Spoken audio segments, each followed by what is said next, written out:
Hello dear students, once again welcoming you all to this awesome platform of education MK Jain classes। और बेटा हम biotechnology का unit पढ़ रहे थे जिसको आज ख़त्म करने का टाइम आ गया है, क्योंकि हमने बायोटेक्नोलॉजी का पूरा प्रोसेस पढ़ लिया है, पूरा टेक्निक कैसे होता है और उस टेक्निक की क्या हमारी प्रैक्टिकल लाइफ में यूटिलिटी है, और उस यूटिलिटी को हमने second chapter applications of biotechnology की फॉर्म में पढ़ रहे हैं हम लोग। तो एप्लीकेशंस हम लोगों ने कहाँ कहाँ पढ़ी? हमने एग्रीकल्चर में पढ़ ली एप्लीकेशंस, कितनी सारी एप्लीकेशन पढ़ी हमने। गोल्डन राइस पढ़े, फ्लेवर सेवर टमाटो पढ़ा हमने, बीटी कॉटन पढ़ा हमने, ये पढ़ा हमने, वो पढ़ा, सब हमने चार्ट बनाए हुए हैं, ठीक है। उसके अलावा बेटा हम लोग किस में डिस्कस किया? फिर हमने एप्लीकेशन ऑफ बायोटेक्नोलॉजी पढ़ी इन दी मेडिसिन के फील्ड में, कि क्या क्या हमने दवाइयाँ, क्या क्या जीन थेरेपी और ये सब चीज़ें हमने वहाँ पे पढ़ी थी। अब लास्ट लास्ट लास्ट कहते हैं ना, लास्ट पड़ाव पे है इस चैप्टर के। और वो लास्ट पड़ाव क्या है? वो लास्ट पड़ाव है कि ट्रांसजेनिक एनिमल को हम कैसे भूल गए। इस चैप्टर के अंदर हम शुरू से किसको डिस्कस कर रहे थे? प्लांट। क्योंकि जब हमने एग्रीकल्चर की बात की तो we were talking about the plants, जब हमने मेडिसिन की बात की तो हम किसी अलग ही जोन में घुस गए। तो भाई एनिमल्स की तो बात ही नहीं हुई। जब हम बायोलॉजी में बात करते हैं we talk about both plants as well as the animals. तो क्या मैम एनिमल में किसी भी तरह के ट्रांसजेनिक्स प्रोड्यूस हमने नहीं किए अभी तक? किए हैं बेटा, किए हैं। और इसको अब हम last part of the chapter में लेने वाले हैं, जिसको हम बोलते हैं ट्रांसजेनिक एनिमल्स। तो क्या होते हैं ट्रांसजेनिक एनिमल? जिनको हम बोलते हैं जेनेटिकली मॉडिफाइड एनिमल्स। ये भी तो बोल सकते हो ना। ट्रांसजेनिक का मतलब क्या होता है? Genetically modified animals. क्या है ये? जेनेटिकली मॉडिफाइड एनिमल्स हैं। क्या होते हैं जेनेटिकली मॉडिफाइड एनिमल्स? है ना, हमारी एनसीईआरटी की बुक के अंदर लिखा हुआ है ना, animals those genome has had, है ना, manipulated to possess to express any foreign gene. वो पूरा का पूरा डेफिनेशन है जो आपको भी लर्न करना है। तो हम सिंपल सी लैंग्वेज में लिख देते हैं कि ट्रांसजेनिक एनिमल्स क्या है? Animals with manipulated genome। जिन एनिमल्स का हमने जीनोम मैनिपुलेट कर दिया है उनको हम बोलते हैं ट्रांसजेनिक एनिमल्स, ठीक है जी। और ये ट्रांसजेनिक एनिमल हमने पता है क्या क्या बना लिए हैं। इन ट्रांसजेनिक एनिमल की लिस्ट में कौन कौन आता है बेटा? हम लोगों ने बहुत सारे माइस को, मतलब रैट्स हो गए हमारे पास, उसके अलावा हमने काऊ हो गया हमारे पास, पिग हो गया हमारे पास, पिग्स हो गए, काउज हो गए हमारे पास, है ना, और हमारे पास मंकीज़ हो गए, फिश हो गई। इन सब चीज़ों को ना बेटा हमने ट्रांसजेनिक बना लिया है, बहुत सारी और चीज़ों को। तो इसमें से सबसे ज़्यादा पॉपुलर जो हमारे ट्रांसजेनिक एनिमल्स में होते हैं वो होते हैं हमारे पास माइस। जितने भी ट्रांसजेनिक एनिमल हमने बनाए हैं ना उनमें से, अच्छा कैट्स भी हैं इस कैटेगरी में, तो यहाँ पे हैं, शीप्स भी हैं हमारे पास तो इस कैटेगरी में। लेकिन बेटा 95% अगर हम ट्रांसजेनिक की बात करें इस कैटेगरी के अंदर बेटा 95% हमारे पास है माइस जिनको हमने ट्रांसजेनिक बनाया है। तो अगर कभी भी क्वेश्चन आए आपने बहुत सारे एनिमल्स का जीनोम मैनिपुलेट किया है, उनमें से ऐसे कौन सी कैटेगरी है या कौन से एनिमल हैं जिनमें सबसे ज़्यादा मैनिपुलेशंस की हैं, सबसे ज़्यादा ट्रांसजेनिक हमने किस किस किस में बनाए हैं, किस स्पीशीज़ में बनाए हैं? कहाँ पे? माइस में, मतलब रैट्स की बात कर रहे हैं हम लोग, ठीक है। अब सबसे बड़ा नेक्स्ट मुद्दा उठता है कि भैया ये एनिमल्स को हमने ट्रांसजेनिक बनाया क्यों? अगेन वही घिसा पिटा एक ही जवाब, भैया अपने फ़ायदे के लिए, अपने वेलफेयर के लिए। हमें उनसे क्या चाहिए? प्रोडक्ट्स चाहिए कुछ, या हम कुछ अपनी रिसर्च स्टडीज़ के लिए, मतलब अपने अपने फ़ायदे के लिए हम उनको एक्सप्लॉइट कर रहे हैं। एक तरह से एक्सप्लॉइट क्या कर रहे हैं? मतलब उनको ट्रांसजीन बना रहे हैं यूजिंग दी रिकॉम्बिनेंट टेक्नोलॉजी। किसका फ़ायदा है इसके पीछे? ह्यूमन रेस का, अपने फ़ायदे के लिए। और वो फ़ायदे हैं क्या क्या? तो नेक्स्ट हमारे पास मुद्दा अब क्या आने वाला है बेटा? वो कौन कौन से फ़ायदे हैं जिसकी वजह से हमने इतनी टेक्नोलॉजी लगा लगा के एनिमल्स के जीनोम को मैनिपुलेट किया। मैनिपुलेट का मतलब समझ रहे हो ना, चेंज ही तो कर रहे हैं ना हम लोग। उसमें से बेकार जीन निकाला, अच्छे वाला जो जीन ऑफ इंटरेस्ट ला के उसमें डाला और उसको एक्सप्रेस करवा दिया।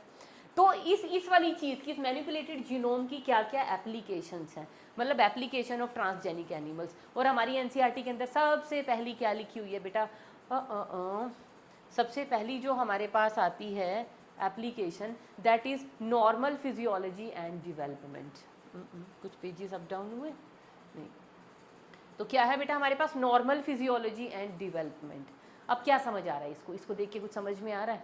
इस टर्म को। क्या है इसमें कि अगर हमें अपनी बॉडी की नॉर्मल फिजियोलॉजी समझनी है, उसकी डेवलपमेंट समझनी है, तो we use certain transgenic animals. कि अब सपोज करो हमारी बॉडी के अंदर कोई जीन है, वो किस तरह से हमारी बॉडी उसको रेगुलेट कर रही है, कब वो एक्सप्रेस कर रहा है, कब वो एक्सप्रेस नहीं कर रहा, कैसे उस बॉडी उसको रोकती है कि भैया आप एक्सप्रेस कर, अब नहीं कर, मतलब कैसे बॉडी उसको रेगुलेट कर रही है।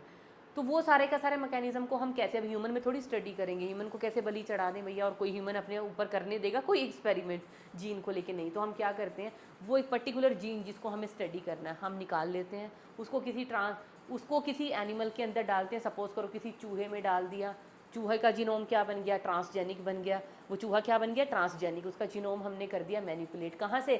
जिस जीन को हम ह्यूमन की बॉडी में, किस जीन की फिजियोलॉजी हमें समझनी है, तो इस जीन को हम ह्यूमन बॉडी में तो कैसे स्टडी करें, है ना, बहुत सारे एथिकल इशू। तो हमने वो जीन ह्यूमन की सेल से निकाला, उसको चूहे में डाल दिया, चूहा बन गया ट्रांसजेनिक। अब वो जीन करेगा चूहे की बॉडी के अंदर एक्सप्रेस। तो वहाँ पे हम देख लेंगे कि वो जीन कैसे बिहेव करता है, कैसे वो जीन एक्सप्रेस करेगा, कैसे बॉडी उसको रेगुलेट करेगी, पूरा का पूरा जो मैकेनिज्म है उसका रेगुलेशन का कैसे होगा। जैसे एनसीईआरटी की बुक के अंदर एक एग्जाम्पल भी हमें दिया हुआ है बेटा, इंसुलिन के जो ये होता है ना, इंसुलिन लाइक ग्रोथ फैक्टर्स, है ना, to study insulin like growth factors. इन फैक्टर्स की हमने स्टडी करनी थी। अब ह्यूमन की बॉडी में तो कैसे ही करें, तो ये जो इंसुलिन लाइक ग्रोथ फैक्टर्स हैं, इसका हमने क्या निकाला, जीन। और उस जीन को हमने क्या कर दिया, किसके अंदर डाल दिया, माइस के अंदर, रैट के अंदर। तो अब ये जो माइस था ये क्या बन गया, ये बन गया एक ट्रांसजेनिक। और इस ट्रांसजेनिक एनिमल को फिर हमने स्टडी किया किस चीज़ के लिए, इस ट्रांसजेनिक एनिमल को हमने यूज़ किया, use to study the physiology of that gene, कि उस जीन की क्या फिजियोलॉजी है, कैसे वो जीन काम करेगा, कैसे वो अपने से रिलेटेड जो एक्सप्रेशन है उनको डिवेलप करेगा, कैसे वो जीन रेगुलेटेड होगा बॉडी के अंदर, तो क्या उस जीन के इफ़ेक्ट होंगे, उनको हम स्टडी कर सकते हैं। तो ह्यूमन बॉडी में स्टडी करने की बजाय हमने क्या किया, ह्यूमन जीन की स्टडी बॉडी में करने की बजाय उसका वो जीन निकाल लिया जिसको हम स्टडी करना चाह रहे थे, उसको किसी एनिमल के अंदर डाल दिया, उस एनिमल के अंदर हमने उस जीन का बिहेवियर सारा का सारा स्टडी किया। अब क्यों, ये देखो मोस्टली आपको जो हमने पीछे एनिमल्स लिखे हैं बेटा, मोस्टली क्या है हमारे पास, मैमल्स, मैमल्स के ऊपर ही हम लोग स्टडी करते हैं। मैमल को छोड़ के बस ये है ना, मोस्टली हमारे पास क्या है, ये छोड़ दो, बाकी हमारे पास क्या है, सारे के सारे मैमल। मैमल क्यों, क्योंकि मैमल, हम भी तो मैमल ही है ना, सबसे एडवांस वाले। बस हम क्या करते हैं, हमें पता है कि जो फिजियोलॉजी कोई भी जीन इन बाकी के मैमल की बॉडी में दिखा रहा होगा वही फिजियोलॉजी हमारी बॉडी में भी चलेगी। तो उनमें स्टडी कर लेते हैं, हमें अपने एक आइडिया लग ही जाएगा कि ये जीन कैसे कैसे अपने आप को एक्सप्रेस करता है, कैसे इस जीन की रेगुलेशन होती है इन आर बॉडी। तो बस मैमल के अंदर डाल दो उसको, किसी भी मैमल। और मैमल भी कैसा हो बेटा, कौन सा, अब ये माइस को क्यों फेवरेट माना गया, रैट्स को क्यों सबसे ज़्यादा ट्रांसजेनिक बनाया जा रहा है, वही दो चार फैक्टर अपने। सबसे पहली बात कि उनका जो है लाइफ साइकिल छोटा होना चाहिए। माइस आपको पता है ना, इन सारे के सारे एनिमल में से सबसे छोटा लाइफ साइकिल किसका है, माइस। थोड़े ही टाइम में आप इनकी पॉपुलेशन जो है आराम से पैदा करवा सकते हो, है ना। और दूसरा क्या है, इनकी मतलब कि ऑफस्प्रिंग बहुत बहुत बहुत सारी होती है, तो आप सैंपल साइज़ पे एक बड़े पे काम कर सकते हो। और बहुत सारे पैदा हो रहे हैं तो भैया एक है ना, एक आध दो चार पाँच को मारने में भी हमें कुछ एक वो वैसे तो होनी चाहिए, हम लोगों को अंदर से गिल्ट, किसी एनिमल की जान ले रहे हैं, लेकिन इतने बिलियंस, हम कितने सारे हैं ना, इतनी सारी ह्यूमन रेस को बचाने के लिए अगर इक्के दुक्के तिक्के चौके की चलो बलि दे भी रहे हैं, तो चलो कहीं ना कहीं हम सेटिस्फाई कर लेते हैं अपने आप को कि चलो भले के लिए हो रहा है, कर लेते हैं। तो उसके लिए उतना नंबर भी तो वो प्रोड्यूस करें कि चलो इनका तो इतना ही ज़्यादा प्रोड्यूस हो रहे हैं कि इक्का दुक्का को चलो हमने यूज़ कर लिया तो कोई फ़र्क नहीं पड़ेगा। तो इनकी प्रोजेनीज लार्ज अमाउंट में ये प्रोड्यूस कर सकते हैं, इसीलिए भी तो इनका लाइफ साइकिल छोटा है, फटाफट प्रोजेनी आ जाती है, और प्रोजेनी का जो नंबर होता है दैट इज़ क्वाइट हाई। इसीलिए हम क्या यूज़ करते हैं, माइस को सबसे ज़्यादा। चलिए, तो नॉर्मल फिजियोलॉजी एंड डेवलपमेंट अगर हमारी बॉडी के अंदर हमें स्टडी करनी है किसी जीन की, तो हम किसका यूज़ करेंगे, ट्रांसजेनिक एनिमल बना लेंगे उस जीन को यूज़ करके। दूसरा बेटा क्या एप्लीकेशन है ट्रांसजेनिक एनिमल की, to study the disease and its development. अब किसी भी डिजीज़ को हमें पढ़ना है ना, किसी भी डिजीज़ के बारे में हमें स्टडी करनी है, तब भी हम ट्रांसजेनिक एनिमल का यूज़ लेते हैं। कैसे, अब जो भी डिजीज कॉजिंग जीन है हमारी बॉडी में, डिजीज कॉजिंग जीन, क्योंकि हम देखो किसी भी डिजीज़ का क्योर तभी निकालते हैं पहले उस डिजीज़ की फिजियोलॉजी तो समझ में आए, ये डिजीज़ कैसे हो रही है, कौन से जीन कर रहे हैं, वो जीन कैसे कर रहे हैं, किस तरह से डिजीज़ हमें डेवलप की जा रही है, वो सारे के सारे फैक्टर अगर हमें स्टडी करने हैं तो हम क्या करेंगे, हम पहले उन जीन को आइडेंटिफाई करेंगे जो जीन इस बीमारी के लिए रिस्पॉन्सिबल है। सपोज करो किसी को कोई भी जेनेटिक डिसऑर्डर है, किस वजह से है या किस जीन में खराबी की वजह से है, तो वो जीन हमने निकाल लिया, उस जीन को हमने इंसर्ट करा दिया किसके अंदर, ये डिजीज़ कॉजिंग जीन है, इसको हमने डाल दिया किसी एनिमल के अंदर, तो वो एनिमल क्या बन गया, अब वो एनिमल बन गया ट्रांसजेनिक। अब उसकी बॉडी को एलो करो भैया, अब जब उसके अंदर आप वो जीन डालोगे तो इस ट्रांसजेनिक एनिमल के अंदर वो जीन एक्सप्रेस करेगा, तो उसको तो वहाँ पे आप स्टडी करो कि ये जीन अपने आप को एक्सप्रेस कर रहा है, ये जीन ने ये किया, इसकी वजह से ये हुआ और इसकी वजह से ये डिजीज़ हुई। तो कैसे कोई डिजीज़ कि हमने स्टडी करनी है उस डिज़ीज़ के लाइफ साइकिल की या उस डिज़ीज़ की डेवलपमेंट को अगर हमें समझना है कि इन जीन की वजह से ये बीमारी या ये डिज़ीज़ कैसे पैदा हो रही है किसी इंडिविजुअल में, तो उसके लिए क्या करेंगे, अगेन हम ट्रांसजेनिक एनिमल का यूज़ कर रहे हैं। कैसे, समझ आ गया ना कैसे, बस वो डिज़ीज़ कॉजिंग जीन निकालो और किसी एनिमल में डाल लो, अब एनिमल में भी वो बीमारी कॉज करेगा, डेवलप करेगा ना उस डिज़ीज़ को, तो कैसे डेवलप की, बस वो देख लो कि ये रीजंस थे, इस तरह से बीमारी डेवलप हो रही है, इन रीज़न से हो रही है, तो उन रीज़न के अगेंस्ट आप क्या बना दोगे, फिर कोई भी जो भी ड्रग या जो भी आप प्रिवेंटिव मेजर कि अगर हम ऐसा करेंगे तो ये जीन एक्सप्रेस नहीं कर पाएंगे या इस वजह से ये डिज़ीज़ हो रही थी, तो वो उसके आप क्योर्स या कंट्रोल्स निकाल सकते हो। तो सबसे पहला एप्लीकेशन क्या था ट्रांसजेनिक एनिमल का, कि नॉर्मल फिजियोलॉजी या डेवलपमेंट, हमारी बॉडी की नॉर्मल फिजियोलॉजी की कोई भी चीज़, कोई भी जीन कैसे काम कर रहा है उसको समझने के लिए। दूसरा, कोई भी डिज़ीज़ हमारी बॉडी में अगर हमें उसको पढ़ना है, उस डिज़ीज़ के पूरे साइकिल को पढ़ना है और कैसे वो डिज़ीज़ हमारी बॉडी में होती है उसको पढ़ना है, उसके लिए हम यूज़ करते हैं। तीसरा और जो सबसे इम्पोर्टेंट है और सबसे इंटरेस्टिंग है बेटा, दैट इज़ बायोलॉजिकल प्रोडक्ट्स के लिए। यहाँ तो हम सबसे ज़्यादा लालची हैं कि हमें बस कुछ मिलना चाहिए, बस हमारी बेटरमेंट के लिए हमें कुछ सब्सटेंसेस मिल जाएं।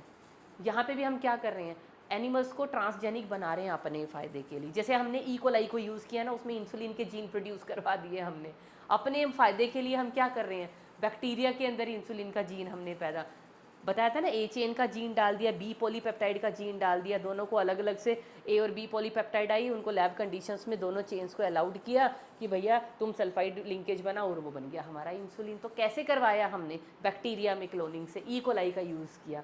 ऐसे ही हम, ये तो चलो बैक्टीरिया थे, कोई बात नहीं, मिलियंस ऑफ नंबर बन जाता है इनका, लेकिन हम एनिमल्स को भी अपने फ़ायदे के लिए उनके भी जीन मैनिपुलेट कर रहे हैं कुछ प्रोडक्ट्स उनसे लेने के लिए। और उन प्रोडक्ट की लिस्ट में पता कौन कौन है, उन प्रोडक्ट की लिस्ट में सबसे पहले है हमारे पास काऊ मिल्क। कौन सी काऊ का मिल्क, एक है हमारे पास बेटा रोज़ी काऊ, रोज़ी काऊ। अगर इस रोज़ी काऊ की बात करें ना बेटा, ये सबसे पहला ट्रांसजेनिक एनिमल है, the first transgenic animal to be, हम क्या कहेंगे इसको, डेवलप किया है ना इसको हमने। तो फर्स्ट ट्रांसजेनिक एनिमल है जिसको हमने डेवलप किया। कब किया था बेटा, इसका ईयर बहुत इंपॉर्टेंट है, दैट इज़ 1997 में हमने पहला ट्रांसजेनिक एनिमल बनाया, और जिसको बनाया वो थी रोज़ी, और वो रोज़ी क्या थी, वो थी एक काऊ।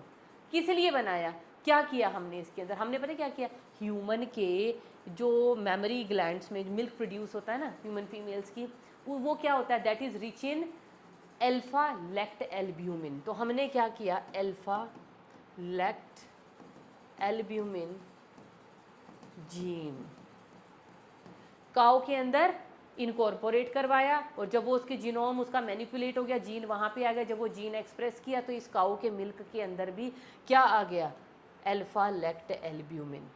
तो इस जीन को जब हमने डाला काऊ के अंदर, आप सिर्फ क्या करेंगे, अल्फा लैक्ट एल्ब्यूमिन, हमने तो बायोलॉजिकल प्रोडक्ट की बात करनी है ना, तो पहला बायोलॉजिकल प्रोडक्ट हमारे पास क्या है, अल्फा लैक्ट एल्ब्यूमिन। किससे बनाया, रोज़ी काऊ से। ये दूध मिल रहा है हमें, क्या है इस दूध में स्पेशल बेटा, 2.4 ग्राम पर लीटर के हिसाब से इसके मिल्क के अंदर, रोज़ी काऊ के मिल्क के अंदर 2.4 ग्राम पर लीटर के हिसाब से अल्फा लेक्ट एल्ब्यूमिन हमने बनवाना शुरू कर दिया। कैसे बनवाया? अल्फा लेक्ट एल्ब्यूमिन का जीन हमने ह्यूमन से निकाला और काऊ के जीनोम के अंदर डाल दिया। अब काऊ के जीनोम में वो जीन आ गया, वो जीन एक्सप्रेस करेगा। अब गाय जब दूध देगी तो उसके दूध के अंदर भी अल्फा लेक्ट एल्ब्यूमिन के जीन की वजह से क्या बनना शुरू हो जाएगा? Alpha lactalbumin. और उसके दूध में भी क्या मिल रहा है? Alpha lactalbumin. क्यों मैडम, ये क्यों बनवाया? इसमें क्या स्पेशलिटी थी बेटा? नॉर्मल काऊ के मिल्क से this is the better cow milk for a human baby, क्योंकि ह्यूमन इसकी कॉम्पोजिशन ऑलमोस्ट कैसी हो गई? जो ह्यूमन फीमेल्स के जो मेमोरी ग्लैंड से जो मिल्क सिक्रीट होता है उसके ऑलमोस्ट सेम कॉम्पोजिशन अब इसकी हो गई, क्योंकि दैट मिल्क इज़ जो कहाँ से आ रहा है? फीमेल ब्रेस्ट से। वो क्या होता है? That is rich in alpha lactalbumin. और वही कॉम्पोजिशन हमें कहाँ से मिल रही? गाय के दूध में। तो नॉर्मल हम गाय का दूध जब पिलाते रहे तो उसमें अल्फा लेक्ट एल्ब्यूमिन कम होता रहा, तो वो बच्चों के लिए उतना मतलब फ़ायदेमंद नहीं है। तो उससे बेटर और बढ़िया सब्सटीट्यूट हमने पैदा कर दिया। अब ये ऑलमोस्ट कैसा? It is more fit for a baby to consume. समझ में आ गए? तो क्यों क्यों फिट है? क्योंकि हमने इसमें अल्फा लेक्ट एल्ब्यूमिन को बनवा लिया इस दूध के अंदर। दूसरा बेटा हमारे पास जो बायोलॉजिकल प्रोडक्ट है, वो बायोलॉजिकल प्रोडक्ट है हमारे पास alpha 1 antitrypsin. Alpha 1 antitrypsin, क्या लिखा है मैंने? ये अल्फा 1 एंटी ट्रिप्सिन। हमारी एनसीईआरटी के अंदर भी लिखा हुआ। अब ये क्या है? क्या भला है ये अल्फा 1 एंटी ट्रिप्सिन? ये क्या है बेटा? It is use to treat emphysema. क्या ट्रीट कर रहे हैं हम इससे? एम्फाइसीमा। क्या होता है एम्फाइसीमा? जो एक्सेसिव स्मोकिंग करते हैं ना लोग, तो उनकी जो एल्वियोलाइज हो जाती है ना, वो कोलैप्स हो जाती है। एम्फाइसीमा में क्या हो जाता है? Alveoli collapse due to excessive smoking. जो लोग बहुत ज़्यादा चेन स्मोकर्स हैं, बहुत ज़्यादा स्मोकिंग करते हैं, तो उस स्मोक की वजह से, उसके धुएं की वजह से, उसके टार की वजह से क्या हो जाता है? उनकी जो एल्वियोलाइज होती हैं, एल्वियोलाई पता है ना, लंग के अंदर छोटे छोटे बैलून लाइक स्ट्रक्चर्स, तो वो लंग की एल्वियोलाई का जो जो मेम्ब्रेन होती है वो कैसी होती है? उसके अंदर फाइबर्स प्रेजेंट होते हैं। उस फाइबर को, प्रोटीन फाइबर को जो है ट्रिप्सिन एंजाइम खराब करने लग जाता है, जिसकी वजह से वो जो एल्वियोलाई है वो कोलैप्स करनी शुरू हो जाती हैं। तो हमें क्या बनाना है? हमें उस ट्रिप्सिन को रोकना है। तो उसके लिए हमें क्या बनवाना पड़ेगा? Anti trypsin. कैसे बनवाएं? अब वो एंटी ट्रिप्सिन हमने पता है किसके अंदर बनवाया? एक शीप के अंदर। और वो शीप का नेम पता क्या है? ये है रोजी, और उसका नेम है ट्रेसी। ट्रेसी। ट्रेसी क्या है? Tracy is a sheep. कैसा शीप है? Transgenic sheep. वो क्या थी? एक ट्रांसजेनिक काऊ है। ये क्या है? एक ट्रांसजेनिक शीप है। तो हमने क्या किया? अल्फा 1 ट्रिप्सिन का, एंटी ट्रिप्सिन का जीन निकाला, शीप के अंदर डाल दिया। अब शीप ने जब मिल्क प्रोड्यूस करेगी तो उस शीप के अंदर से हमें क्या मिल जाएंगे? बताओ, उस शीप के मिल्क के अंदर क्या होगा? Alpha 1 anti trypsin. तो जो इसको कंज्यूम करेंगे इस मिल्क को, तो ये ट्रांसजेनिक शीप के मिल्क के अंदर हमने क्या प्रोड्यूस करवाया? Alpha 1 anti trypsin. तो जब इस मिल्क को कंज्यूम किया जाएगा तो एम्फाइसीमा से छुटकारा पाना कुछ संभव हो पाएगा। अच्छा, ऐसा ही बेटा और एग्जाम्पल बताऊं? एक एग्जाम्पल है बेटा हमारे पास, सिल्क के थ्रेड हम लोगों ने प्रोड्यूस करवाए मिल्क से, गोट के मिल्क से। क्या किया हमने? गोट के मिल्क के हमने गोट के अंदर क्या डाल दिए? जो सिल्क वॉर्म होता है ना, तो वो स्पाइडर जो वेब जो बनाता है, तो उसके जीन्स हमने किसके अंदर डाल दिए? गोट के अंदर। अब गोट जब दूध देगी तो उसके दूध के अंदर क्या, जैसे स्पाइडर के वेब के वो फाइबर्स आ जाते हैं ना, वैसे ही सिल्क के फाइबर्स जो वो वेब जैसे हाई टेंसाइल स्ट्रेंथ वाले फाइबर्स जो है मिल्क के अंदर भी प्रोड्यूस हुए, और उस मिल्क से हमने क्या बना लिए फिर फर्दर? फाइबर। और उन फाइबर का यूज़ हम कहाँ पे करते हैं? ये जितने ये नहीं पहनते फायर फाइटर्स वगैरह, इनके कपड़े बनाने के लिए, और ये बहुत सारी मिलिट्री में भी उनका यूज़ होता है। तो मतलब टफ़ फाइबर्स बनाने के लिए। और वो टफ़ फाइबर पता कितना टफ़ होता है वो फाइबर? पहले लिख देती हूँ मैं क्या करेंगे। हमने जो स्पाइडर वेब जीन को निकाला और हमने किस में डाल दिया? गोट। और गोट से जो मिल्क प्रोड्यूस हुआ उस मिल्क के अंदर क्या प्रोड्यूस हुए, फाइबर्स। और ये फाइबर कैसे थे, हाई क्वालिटी। कैसे थे हाई क्वालिटी, क्योंकि इनकी थी हाई टेंसाइल स्ट्रेंथ। कैसे थे ये, टफ फाइबर्स थे। कितने टफ, स्टील जितनी इनकी टफनेस थी। इनकी जो टफनेस थी कैसी थी, स्टील जैसी थी, है ना, लाइक टफनेस कैसी है, लाइक स्टील। अब स्टील की जो तारें होती हैं, सोचो कितनी कितनी, मतलब कितना हाई, मतलब कितनी स्ट्रेंथ होगी ना उनमें, तो लाइक स्टील। क्या होंगी, टफनेस होगी इन फाइबर्स में, टफ फाइबर्स होंगे ये। तो फायर एक्सटिंग्विशर्स, क्या बोल रही हूँ मैं, फायर फाइटर्स वगैरह के जो कपड़े वपड़े होते हैं ना, और जहाँ पे और हमें और मुद्दों पे लड़ने जाना है, जहाँ हमें खूब, वो कहते हैं ना बुलेट प्रूफ, ये वो फलाना ढिमकाना, वो इस तरह से। तो ये फाइबर्स का यूज़ किया गया उस तरह के कपड़े बनाने के लिए। तो ये भी एक क्या था, ट्रांसजेनिक एनिमल बनाया गया। गोट के मिल्क से फाइबर प्रोड्यूस करवा रहे हैं हम लोग गारमेंट्स बनाने के लिए, ठीक है। और बेटा एक और है जिसका मतलब कि उसको बायोलॉजिकल प्रोडक्ट हमारे फ़ायदे के लिए पता नहीं है नहीं है, पर ठीक है, उसका नेम आता है, एनसीईआरटी में नहीं आता पर हम लोग पढ़ा देते हैं। एक और चौथा, वो है हमारे पास एंडी मास्टर। एंडी, एंडी कौन है, ये है एक ट्रांसजेनिक मंकी। कौन है एंडी, ये है एक ट्रांसजेनिक मंकी।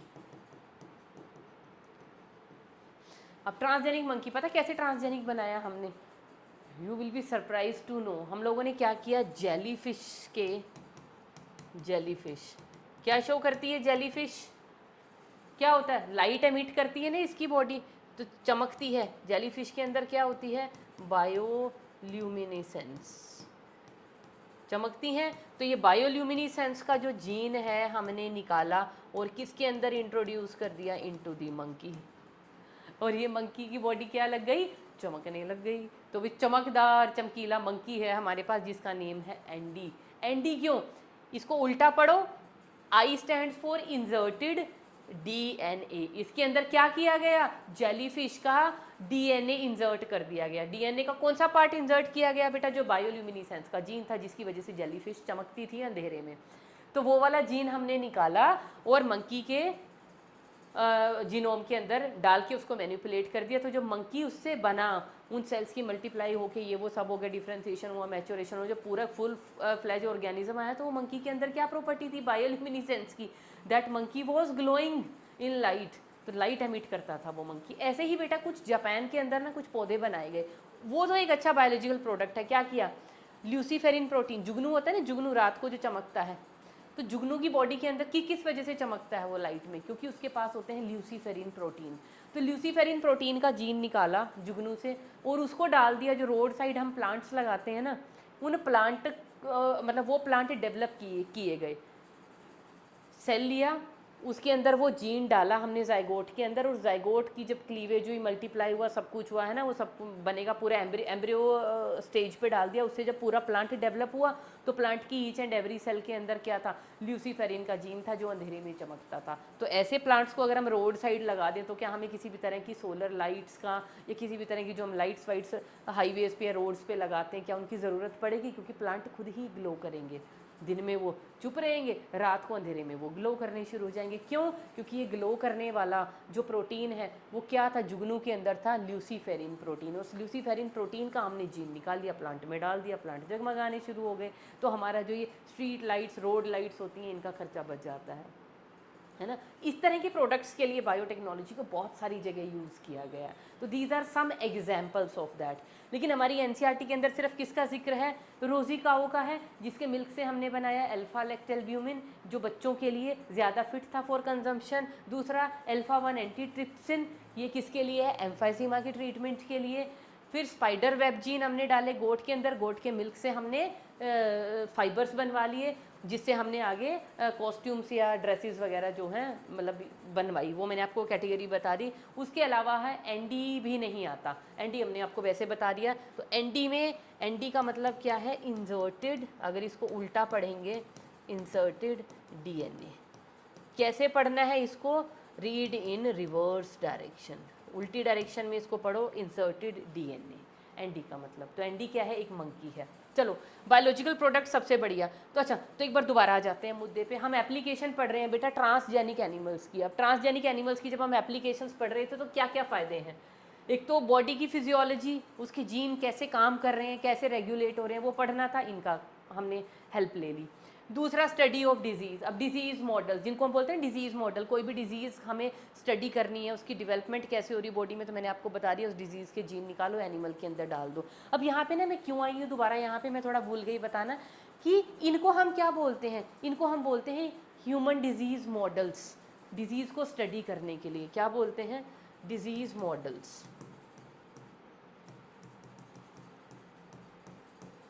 तो इन ये मॉडल्स पता किस किस डिजीज़ के लिए हम डेवलप कर चुके हैं? हम कर चुके हैं बेटा कैंसर के लिए, हम कर चुके हैं रूमेटॉइड अर्थराइटिस के लिए, हम कर चुके हैं इसको सिस्टिक फाइब्रोसिस के लिए।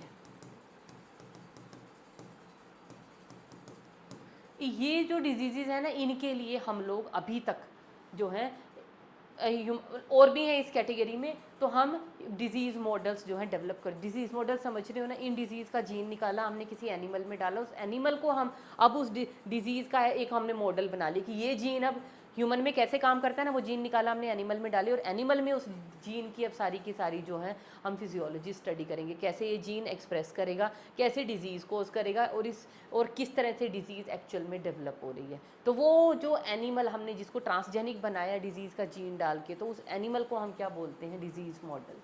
किस लिए बनाए जाते हैं? टू स्टडी दी डिजीज़ कैसे होती है, उसकी डेवलपमेंट कैसे होती है, उसके लिए। अच्छा, उसके बाद है बेटा हमारे पास एप्लीकेशन ऑफ ट्रांसजेनिक एनिमल, ये मैंने करा दिया। उसके बाद है बेटा हमारे पास एप्लीकेशन ऑफ ट्रांसजेनिक एनिमल्स और आ गई, ये है हमारी नंबर 4, ये है नंबर 5। बिल्कुल आपके एनसीईआरटी के कंटेंट के हिसाब से लिख के लाई हूँ। सबसे पहली वो थी, फिर वो बायोलॉजिकल प्रोडक्ट नंबर 3 था, ये नंबर 4 है, ये नंबर 5 है। तो वैक्सीन सेफ्टी। अब वैक्सीन सेफ्टी में हम कहाँ पे यूज़ कर रहे हैं पता है आपको? और ये वाले जो बायोलॉजिकल मॉडल्स हैं ना बेटा, यहाँ पे बायोलॉजिकल प्रोडक्ट हम लोगों ने बुक के अंदर लिखा हुआ है फिनाइल कीटोन्यूरिया और सिस्टिक फाइब्रोसिस के लिए भी हम लोगों ने इस तरह से एनिमल्स जो हैं डेवलप करवा लिए हैं। फिनाइल कीटोन्यूरिया को भी उस लिस्ट के अंदर आप ऐड कर लेना। और ये सब आपको कब पता चलेगा? अगर आप एनसीईआरटी की रीडिंग लगाएंगे। नहीं रीड करोगे तो यहाँ पे जितनी मर्जी मैं बकबक करती रहूँ, जितना मर्जी आप सुनते रहो, बेटा बात नहीं बनेगी। इसलिए मैं बोलती हूँ after each and every lecture आप क्या करेंगे, अपनी एनसीईआरटी की बुक उठाएंगे, साथ के साथ रीड कर देंगे, आपको भी मज़ा आएगा कि बिल्कुल वही कंटेंट उसी हिसाब से उसी ऑर्डर में पढ़ाया जा रहा है, हमें एनसीईआरटी समझ आ रही है। और एनसीईआरटी समझ आने का मतलब क्या है? आपको अंडरस्टैंडिंग हो गई, आपको कॉन्सेप्ट आ गया, बस बल्ले बल्ले। और क्या चाहिए होता नीट को क्लियर करने के लिए? हमारा concept should be strong, that's all. तो वैक्सीन सेफ्टी, वैक्सीन सेफ्टी में बेटा अब हम कैसे कैसे कैसे हेल्प ले रहे हैं ट्रांसजेनिक एनिमल्स की। अब कोई भी वैक्सीन है, जैसे हम लोग तो अभी दौर से निकल के आए हैं कोरोना वाले काल से। तो कोरोना में क्या था, जब हमारी वैक्सीन डेवलप, कितना टाइम लगा ना वैक्सीन डेवलप करने में, तो ये थोड़ी होता भी इस वायरस के अगेंस्ट हमने ये वैक्सीन डेवलप की तो डायरेक्टली बस ये वैक्सीन बनाई है जी, देखो जरा लगा के किसी ह्यूमन को, असर करती है कि नहीं, कोरोना ठीक होता है कि नहीं, क्या हम ऐसा कर सकते हैं ह्यूमन के साथ? क्या कोई ह्यूमन बीइंग रेडी होगा अपने आप को एक एक्सपेरिमेंटल मटेरियल बनवाने के लिए कि लो जी मेरे को मॉडल बना लो, मुझे वैक्सीन लगा के? ये हॉलीवुड की मूवीज़ के अंदर होता है, हमने कोई वायरस डेवलप किया या ऐसी को किया और ह्यूमन के अंदर डाल दिया और वो मशीनों में ऐसे ऐसे या सुपर मेल अल्फ़ा मेल बन गया, वो कुछ है ना, वो वहाँ होता है, यहाँ नहीं होता। तो यहाँ पे हम क्या करते हैं, कोई भी वैक्सीन अगर हमने डेवलप की है तो उसको पहले हम टेस्ट करते हैं किस चीज़ पे? मैंने क्या कहा? ट्रांसजेनिक एनिमल्स पे। कैसे करेंगे? वैक्सीन सेफ्टी इसीलिए इसका नेम है। अब सपोज़ करो कोरोना जिन इंडिविजुअल्स को हुआ था, तो उन्हीं के लिए हमने ये कोविशील्ड और ये कोवैक्सीन वगैरह सब ये वैक्सीन्स डेवलप की थी। इनको कैसे टेस्ट किया गया था?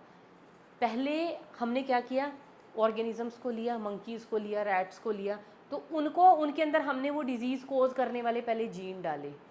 कौन क्या रिस्पॉन्सिबल था इसके लिए? एक रेट्रोवायरस। उस रेट्रोवायरस को हमने डाल दिया मंकीज़ के अंदर या हमने माइस के अंदर, उनको इन्फेक्ट करा दिया। पहले उनके अंदर डिजीज़ को डेवलप करना पड़ेगा, कर ली। अब वो डिजीज़ उनको होगी, उनको कोरोना हो गया, अब हम उनको वैक्सीन देखेंगे तो कि अगर वो वैक्सीन उनके अंदर इफ़ेक्ट दिखा रही है, अगर उनकी डिजीज़ उससे ठीक हो रही है, वो फ्री हो रहे हैं कोरोना से, दैट मीन्स वो वैक्सीन ह्यूमन बीइंग के ऊपर भी काम करेगी।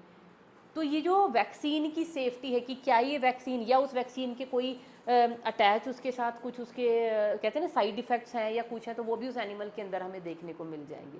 अगर तो वो वैक्सीन बिल्कुल सेफली उसके ऊपर असर कर गई विदाउट एनी साइड इफ़ेक्ट, तो फिर हम उसको लेके जाते हैं अपनी ये हमारी जो ये जो ऑर्गेनाइजेशंस होती है ड्रग्स वाली, नाम भूल रही हूँ मैं उसका, तो वहाँ पे लेके जाते हैं, वहाँ से फिर दोबारा उनकी टेस्टिंग होती है, फिर वहाँ से हमें अप्रूवल मिलता है, फिर हम ह्यूमन बीइंग के लिए कंजप्शन के लिए हम बोलते हैं कि हाँ now it is fit, it can be consumed by the human beings, उसको हम यूटिलाइज़ कर सकते हैं फॉर आवर पर्पसेस। तो किसी भी वैक्सीन को अगर हमें डेवलप करना है तो हम डायरेक्टली ह्यूमन बीइंग के ऊपर एक्सपेरिमेंट नहीं करते हैं। तो हम क्या करते हैं, जिस भी डिज़ीज़ के लिए वैक्सीन बना रहे हैं, पहले उस डिज़ीज़ के जीन किसी एनिमल के अंदर डाल के उस एनिमल के अंदर हमने वो डिज़ीज़ डेवलप कराई, और फिर जो हमने वैक्सीन बनाई है उस डिज़ीज़ के लिए उस एनिमल को पहले हम देखते हैं। तो इसको हम क्या बोलते हैं, उस एनिमल के ऊपर हम करते हैं क्लिनिकल ट्रायल्स। तो उन ट्रायल्स अगर वो सफल होते हैं तब हम जाके ह्यूमन बीइंग को वो देते हैं। तो यहाँ पे इन ट्रायल्स के लिए बेसिकली बेटा हम पता किस किस का यूज़ करते थे, इन ट्रायल के लिए पहले हम यूज़ करते थे मंकीज़, लेकिन अब मंकीज़ की बजाय हम पता किसको प्रेफरेंस दे रहे हैं, हम प्रेफरेंस दे रहे हैं रैट्स को।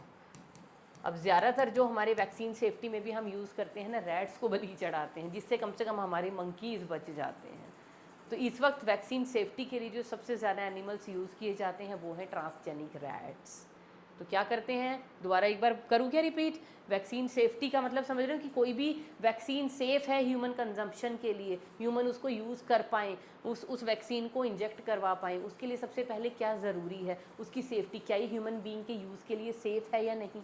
तो उसके ट्रायल्स पहले कहाँ लिए जाते हैं, एनिमल्स के ऊपर। तो एनिमल के ऊपर अगर ट्रायल किसी वैक्सीन का लेना है, वैक्सीन तब काम करेगी ना, उसको पहले वो डिजीज़ होनी चाहिए। तो पहले उस एनिमल को उस डिज़ीज़ के जीन डाल के ट्रांसजेनिक बनाया जाता है, फिर उसके ऊपर वैक्सीन के ट्रायल्स होते हैं, अगर सब कुछ ठीक गया, अप्रूव हो गई, तब ह्यूमन के कंजम्पशन के लिए उसको अप्रूव किया जाता है। आगे आ जाइए बेटा, केमिकल सेफ्टी टेस्टिंग, ये भी कुछ ऐसा ही है। इसमें क्या करते हैं, सपोज़ करो हमें किसी केमिकल से, किसी भी चीज़ से अगर हमें किसी तरह की एलर्जी है या सेंसिटिविटी है ना। अब कोई भी चीज़ हमने बनाई, माना हमने कोई मेकअप का प्रोडक्ट बनाया, कोई हमने कोई अच्छी कॉस्मेटिक क्रीम बनाई या कुछ भी बनाया, अब हमें ये है कि भैया ये बना तो दी, कहीं इससे किसी ह्यूमन बीइंग को सेंसिटिविटी इशू तो नहीं हो जाएंगे या और कोई प्रॉब्लम हो जाए।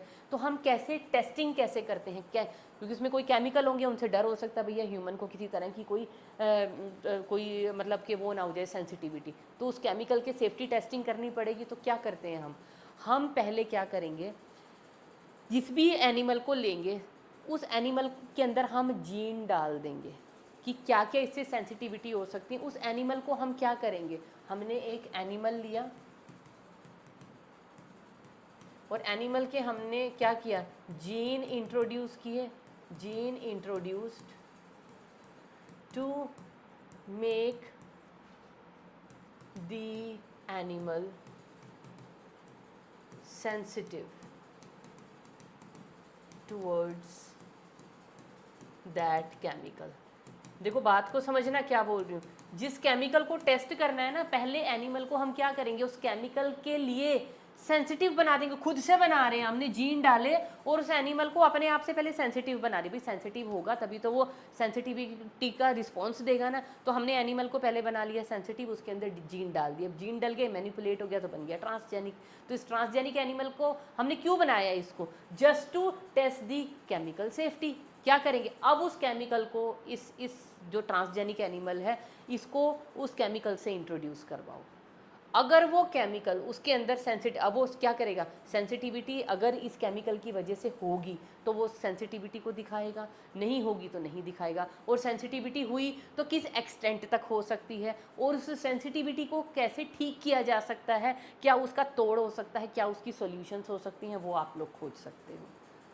तो किसी भी केमिकल की टेस्टिंग भी कहाँ पे होती है, उसके लिए हम क्या करते हैं, ट्रांसजेनिक एनिमल्स का यूज़ करते हैं, और वो अपनी मर्ज़ी से हम बनाते हैं कि हमने कैसा केमिकल देखना है, उसकी क्या सेंसिटिविटी हो सकती है। तो पहले हम एनिमल को क्या बना लेंगे, सेंसिटिव बना लेंगे टूवर्ड दैट केमिकल, फिर हम देख लेंगे कि वो केमिकल से सेंसिटिविटी होगी या नहीं होगी, होगी तो किस एक्सटेंट तक होगी, कैसी होगी, वो सभी की सभी चीज़ें। तो बेटा एप्लीकेशंस इसके साथ हमारी हो जाती हैं ख़त्म। अब आ जाते हैं हम एथिकल इश्यूज़ पे। अब ये एथिकल इश्यूज़ नाम की चीज़ क्या है भैया, एथिकल इशू क्या है, these are set of some rules और स्टैंडर्ड्स किस लिए बनाए गए हैं। अब मैंने कहा ना कि ह्यूमन अपनी मर्जी के लिए अपने केमिकल को टेस्ट करने के लिए, अपनी वैक्सीन को टेस्ट करने के लिए, अपनी डिजीज़, किसी भी डिजीज़ को अगर समझना है कैसे डेवलप हो रही है, उसके लिए अपनी बॉडी में किसी भी तरह की जो फिजियोलॉजी की जीन कैसे एक्सप्रेस करेगा, कैसे रेगुलेट होगा, उसको समझने के लिए we are creating lot and lot of transgenic animals. अपने फ़ायदे के लिए हम तो भैया जीन मैनिपुलेट किए जा रहे हैं, कुछ भी बनाए जा रहे हैं। तो क्या आपको लगता है तो अंधाधुंधे काम चला हुआ है, कोई भी जीन निकाला किसी के अंदर भी डाला। अब कुछ लोग तो कर रहे हैं समझदारी के लिए कि सारी ह्यूमन रेस को उससे फ़ायदा हो, लेकिन आपको पता है ना हर जगह साइकिक माइंड के लोग भी होते हैं। तो कुछ लोग क्या है इसको नेगेटिवली भी यूज़ कर सकते हैं कि भैया ये जीन उठाया, इसके अंदर डाला, इससे ये इतना बड़ा हमने कोई एक केमिकल बना दिया, कोई इस तरह का कुछ, मतलब कहते हैं ना वो बायो वेपन्स की तरह उस चीज़ को यूज़ कर लिया, उस एनिमल को, जिसने ह्यूमन काइंड की रेस को ही ख़त्म कर दिया, या हम लोगों पे ही नेगेटिव एडवर्स इफेक्ट जिस चीज़ का हो, तो कहीं कोई ऐसा डेवलप ना कर ले, उसके लिए बनाए जाते हैं बेटा एथिकल इश्यूज़। एथिकल इश्यूज़ क्या है? Ethical issues are the set of rules और standards to regulate the क्या लिखें, process of to regulate the formation या क्रिएशन ट्रांसजेनिक्स, कि जो भी हम ये ट्रांसजेनिक्स बना रहे हैं उन पे कोई रेगुलेशन भी तो होनी चाहिए ना। अब कोई भी ट्रांसजेनिक, मेरा दिल क्या मैं बना रही हूँ, अब मेरे दिल में कोई नेगेटिव थॉट भी आता नहीं, मैं तो इस बंदे को तबाह करना है, मैंने इसको ख़त्म करना है, मैं इसके अगेंस्ट कुछ बना के बैठ गई तो मेरे को कोई चेक करने वाला, कोई देखने वाला, मेरे ऊपर कोई रूल रेगुलेशन कुछ तो होनी चाहिए ना। भैया तू ये नहीं बना सकती, ऐसा बनाया तो तुम्हें सज़ा हो जाएगी या लीगल एक्शन लिया जाएगा। तो ये वही सेट ऑफ रूल या स्टैंडर्ड्स हैं जिससे हम क्या बचा सकते हैं कि कोई इस टेक्नोलॉजी का, ये ट्रांसजेनिक है या DNA recombinant technology, genetic engineering का कोई मिसयूज़ ना कर पाए, है ना। तो इसमें आप उस लैंग्वेज में भी लिख सकते हो सेट ऑफ रूल्स और स्टैंडर्ड, कि जिससे हम क्या कर सकते हैं कि टू प्रिवेंट दी, क्या बोले इसको, मेरे को आज वर्ड्स याद नहीं आ रहे, to prevent the misuse of this technology. ठीक है, हाँ ये लिखना ज़्यादा बढ़िया रहेगा, टू रेगुलेट दी यूज़ और मिसयूज़ ऑफ टेक्नोलॉजी। कौन सी टेक्नोलॉजी? RDNA technology. इसका यूज़ या मिसयूज़, कौन यूज़ कर रहा है उसको अप्रूवल दे दो, कौन मिसयूज़ कर रहा है भैया उसके ऊपर लीगल एक्शन लिए जाए। तो इन सेट ऑफ रूल या स्टैंडर्ड को हम बोलते हैं ये है हमारे पास एथिक्स, कि कुछ एथिकल हमने रूल्स या स्टैंडर्ड्स बनाए हुए हैं कि भैया इसके अगेंस्ट, क्योंकि मोरालिटी को भी तो हिट कर सकते हैं ना। आपने कोई भी इमोरल चीज़ डेवलप करवा ली आरडीएनए टेक्नोलॉजी से, क्या होगा ह्यूमन के लिए, क्या होंगे वो डिसएडवांटेजेस ही तो होंगे ना। तो मोरालिटी इश्यूज़ इससे बहुत सारे, तो उन मोरालिटी इश्यूज़ को कंट्रोल में रखने के लिए कि कोई गलत यूज़ ना कर ले, उसके लिए होते हैं सब सेट ऑफ दीज रूल्स और स्टैंडर्ड। अब इन रूल या स्टैंडर्ड को सेट कौन करता है? These are set by GEAC। इसका नेम आया हुआ है ना हमारी एनसीईआरटी के अंदर, जब आप ये पेज पढ़ोगे वहाँ आपको देखने को मिलेगा। तो GEAC की फुल फॉर्म क्या है बेटा? जेनेटिक इंजीनियरिंग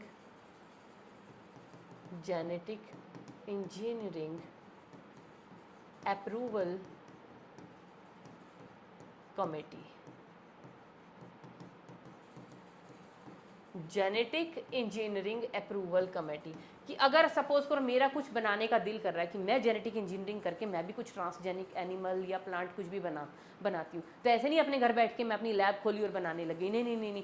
पहले जो भी मैं करना चाह रही हूँ मुझे GEAC को उसके लिए इन्फॉर्म करना पड़ेगा कि मैं ये कर रही हूँ, ये मेरे एक्सपेरिमेंट्स में, मतलब ये चीज़ें मैं यूज़ करूँगी, इस एनिमल का यूज़ करूँगी, इसको मैनिपुलेट करूँगी, इसकी जीनोम, और इससे हमें ये फ़ायदा होने वाला है।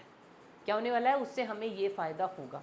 तो अगर GEAC को लगेगा कि ह्यूमन काइंड को इससे कोई फ़ायदा हो रहा है, ह्यूमन रेस को, कि कोई और या कोई नई चीज़ डेवलप हो रही है जिसका हमें फ़ायदा होने वाला है, तो वो अप्रूवल भेज देंगे, you can go further with your project.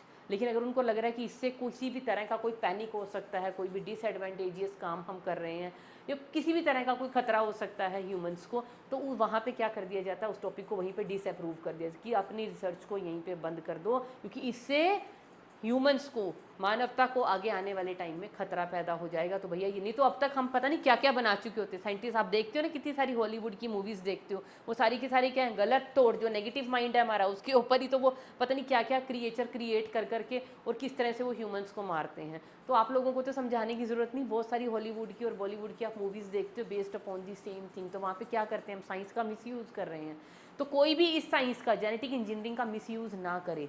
तो आपको जो भी जेनेटिक इंजीनियरिंग करनी है, जो भी रिसर्च आपको करनी है, पहले आपको कहाँ से अप्रूवल लेना पड़ेगा, GEAC को। अगर उनको लगेगा कि ये ठीक है, इसका कोई फ़ायदा होने वाला है, तभी वो अप्रूव करेंगे और आप अपनी रिसर्च को आगे बढ़ा सकते हो, otherwise they will disapprove it. तो GEAC कंडक्ट करती है ये सारे रूल को, रेगुलेशंस को, कि क्या क्या क्या क्या रूल होने चाहिए, क्या रेगुलेशन, क्या उस चीज़ में ऐड होना चाहिए, क्या इस चीज़ में से डिलीट करना चाहिए। तो ये है बेटा एथिकल इश्यूज। दूसरा है बेटा बायो पेटेंट। अब बायो पेटेंट क्या होता है, पेटेंटिंग का मतलब समझते हो ना। पेटेंट क्या होता है, एक तरह के अधिकार। कोई भी चीज़ आपने नई क्रिएट की है, तो आपने क्रिएट की है, आप चाहोगे नहीं कि मेरा नाम हो उससे और उसमें मेरे ही नाम से। माना आपने कोई RDNA टेक्नोलॉजी से कोई ड्रग बना लिया बड़ा अच्छा, कि भैया इंसान को उससे बड़ा फ़ायदा होने वाला, अब आपने ड्रग बना लिया, ऐसे तो नहीं बना के है ये लो जी मैंने ड्रग बना लिया बेचो, उसकी कॉपी बना बना के पता नहीं कितने लोग उससे फ़ायदा लेंगे। तो आप क्या करोगे, सबसे पहले तो आपने वो काम किया है, आपकी वो नोवेल रिसर्च है, कुछ नया आपने इजाद किया, डिस्कवर किया, तो हम उसका पेटेंट नहीं लेते। शार्क टैंक में देखते हो भैया आप लोग, पेटेंटिंग क्या होती है, पेटेंट पूछते हैं ना, आपने पेटेंट लिया हुआ है इसका, हाँ हमने इस टेक्निक को पेटेंट कराया है, देखते हैं ना हम लोग। तो पेटेंट का मतलब क्या होता है, उसके लिए अधिकार लेना कि सारे कॉपीराइट सब हमारे पास हैं। तो मैं जो भी मतलब मुझसे ये फॉर्मूला उस इंसान को या टेक्नोलॉजी लेनी पड़ेगी, और अगर वो मुझसे कुछ सीख रहा है, ले रहा है और इसकी कॉपी बना रहा है, तो उसके लिए मुझे उसको पे भी करना पड़ेगा। समझ रहे हो ना, पेटेंटिंग का मतलब ये वही बायो पेटेंटिंग है। तो बायो पेटेंटिंग क्या होती है, हमारा एक तरह का अधिकार जो भी हमने डेवलप किया है। लेकिन पेटेंट आपको कब मिलता है, बायो पेटेंट के लिए क्या मस्ट हैव कंडीशंस है।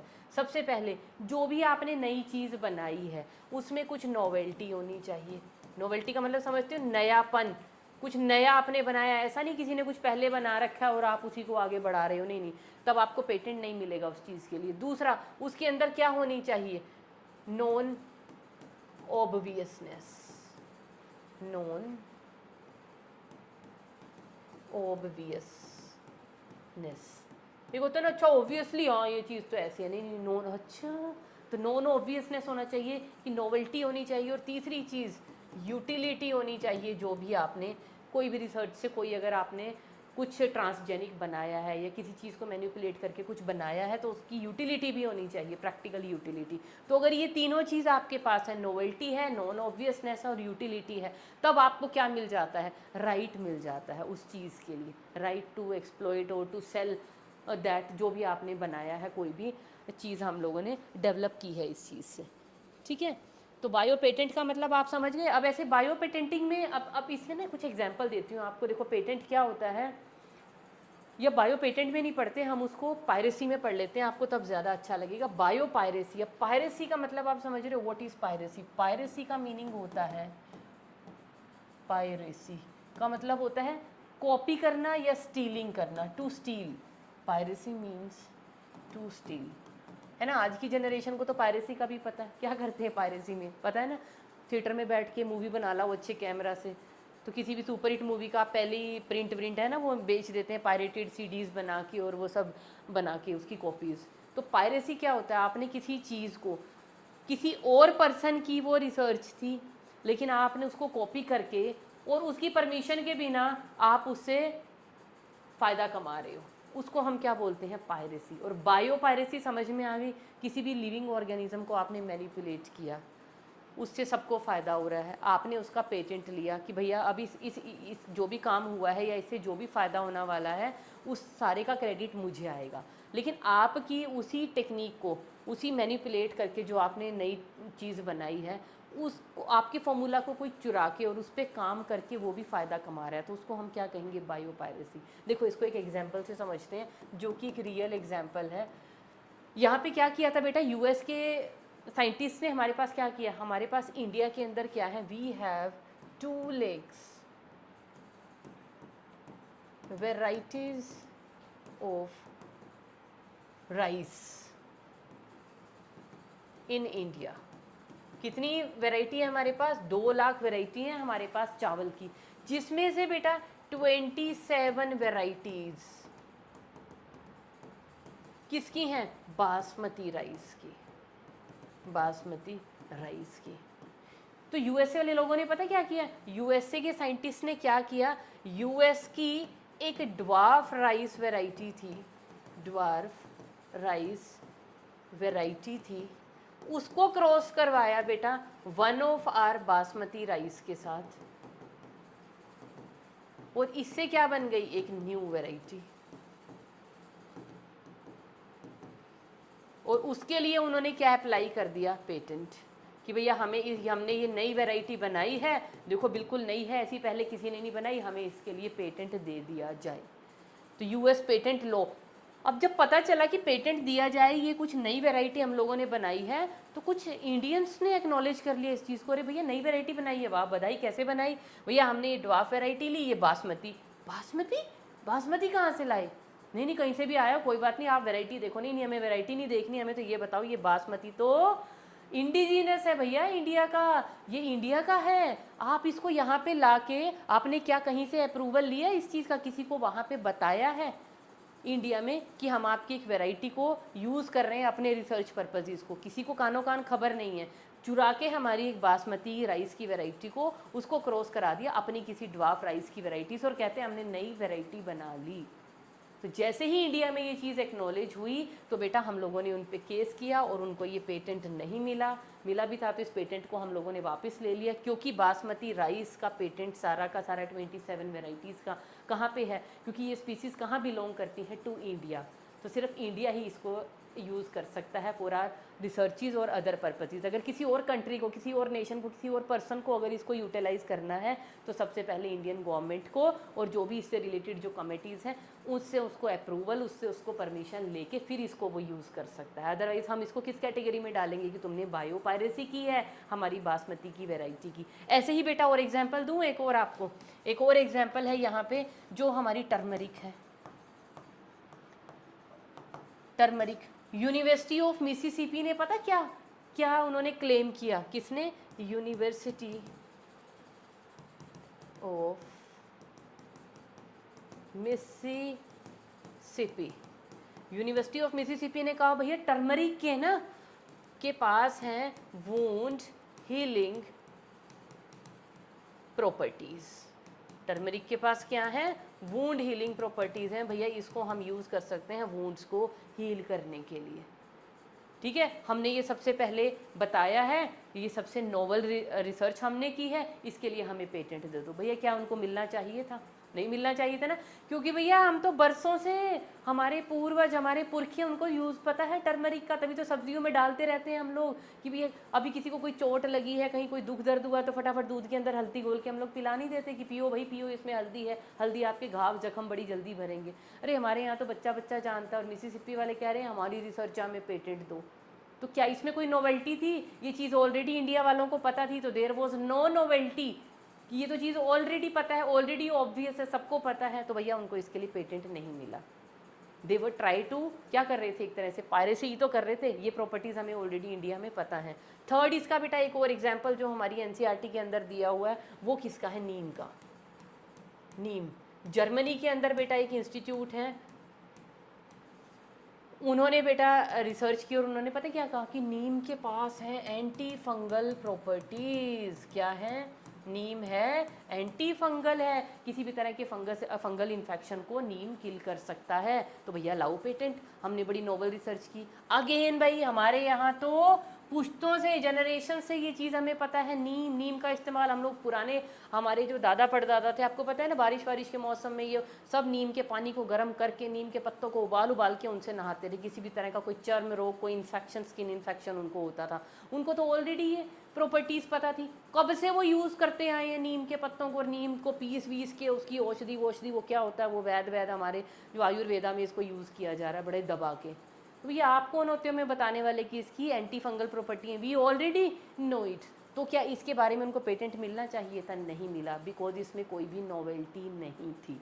तो जब हम ये लिखते हैं ना ये वाला बायो पेटेंट, तो वहाँ पे आप ये एग्जांपल दे सकते हो कि इसमें कोई नोवेल्टी नहीं थी, ये चीज़ें हमें ऑलरेडी बहुत सालों से पता थी इंडियंस को, तो इसके लिए उनको बायो पेटेंटिंग नहीं दिए गए। बायो पेटेंट का मतलब समझ रहे हो ना? मैं हिंदी में भी लिख देती हूँ कि आपको, आपने जो भी नोवेल्टी की है, कोई नया रिसर्च किया है, उसके सारे के सारे अधिकार, जो पूरे के पूरे राइट्स हैं, है ना, rights to the inventor, rights given by government to the inventor। बिल्कुल देखो, बिल्कुल सिंपल है ना, बड़ी हाई फाई भारी भरकम भाषा में तो हमारी एनसीईआरटी के अंदर भी लिखा हुआ, पर समझने के लिए पहले चीज़ों को समझें तो बिल्कुल सिंपल लैंग्वेज में मैंने यहाँ पे आपके लिए लाइन लिख दी है। तो ये एथिकल इश्यूज हमें समझ में आ गए कि कोई प्रॉब्लम, कोई ऐसा रिसर्च ना कर बैठे भैया जिससे ह्यूमन काइंड का ही, है ना, मानवता का ही सफाया हो जाए। तो उस चीज़ से बचाने के लिए हमने बनाई हुई है GEAC, genetic engineering approval committee, जो बताएगी हाँ ये रिसर्च सही डायरेक्शन में जा रही है, इसको करो, इसको फ़ायदा होगा। ठीक है, नहीं हो रहा फ़ायदा तो वो भी बताएंगे, उसको डिसअप्रूव करेंगे।